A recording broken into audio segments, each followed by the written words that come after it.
নির্বাচন কমিশনের নিরপেক্ষতা নিয়ে প্রশ্ন তুললেন সার্জিস। জাতীয় নাগরিক পার্টির এনসিপির উত্তরাঞ্চলের মুখ্য সংগঠক সার্জিস আলম বলেছেন যে নির্বাচন কমিশন অন্যায়ভাবে এক দলকে একটি মার্কা থেকে বঞ্চিত করতে পারে, ওই কমিশন কখনোই স্বাধীন, সুষ্ঠু, নিরপেক্ষ নির্বাচন দিতে পারে না। ওই নির্বাচন কমিশনের অধীনে এই বাংলাদেশে কোনো নির্বাচন হতে পারে না। মঙ্গলবার 14 অক্টোবর সন্ধ্যায় ময়মনসিংহ জেলা এনসিপি সাংগঠনিক সমন্বয় সভায় প্রধান অতিথির বক্তব্যে তিনি এসব কথা বলেন। নগরীর টাউন হল তারেক স্মৃতি অডিটোরিয়ামে জেলা ও উপজেলা পর্যায়ের সমন্বয় কমিটির সদস্যদের নিয়ে এ সভা অনুষ্ঠিত হয়।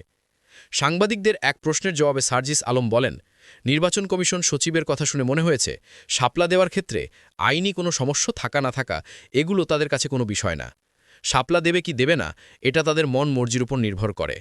অভ্যুত্থান পরবর্তী বাংলাদেশে স্বাধীন সাংবিধানিক প্রতিষ্ঠান থেকে মন মর্জি মতো চলে স্বেচ্ছাচারিতা করার যে আচরণ, এটা আমরা প্রত্যাশা করি না, এটা আমরা মেনেও নেব না।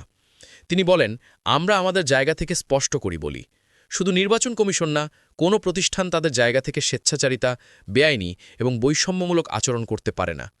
আমরা স্পষ্ট করে নির্বাচন কমিশনারের কাছে জানতে চাই, তারা কি জনগণের মুখাপেক্ষী, নাকি ক্ষমতায় কাল্পনিকভাবে আসতে চাচ্ছে এমন কোনো দলের মুখাপেক্ষী, নাকি কোনো অস্ত্রের ভয়ে ভীত হয়ে কোনো প্রতিষ্ঠান বা এজেন্সির মুখাপেক্ষী? এর জবাব তাদের দিতে হবে। সার্জিস আলম বলেন, আইনি বাধা যেহেতু নেই, এনসিপিকে শাপলা প্রতীক দিতে হবে। নির্বাচন কমিশন এনসিপিকে অবশ্যই শাপলা প্রতীক দিবে এবং সেই শাপলা নিয়ে এনসিপি আগামী নির্বাচনে অংশগ্রহণ করবে। তিনি বলেন, আমরা আশা করছি খুব শীঘ্রই এনসিপির সাংগঠনিক বিস্তৃতি বাংলাদেশের প্রতিটি ওয়ার্ডে ছড়িয়ে পড়বে এবং জুলাই সনদের বাস্তবায়ন ও দৃশ্যমান বিচারের পরবর্তীতে যে গণতান্ত্রিক প্রক্রিয়ায় নির্বাচন অনুষ্ঠিত হবে, সেখানে এনসিপি বাংলাদেশের সবচেয়ে গুরুত্বপূর্ণ দল হিসাবে আবির্ভূত হবে। ময়মনসিংহ জেলার প্রধান সমন্বয়কারী অ্যাডভোকেট জাবেদ রাসিনের সভাপতিত্বে সভায় বক্তব্য রাখেন পার্টির বিভাগীয় সাংগঠনিক সম্পাদক আশিকিন আলম, কেন্দ্রীয় সংগঠক উত্তরাঞ্চল প্রীতম সোহাগ, কেন্দ্রীয় সদস্য ফাহিম রহমান খান পাঠানসহ জেলা ও উপজেলা পর্যায়ের নেতাকর্মীরা।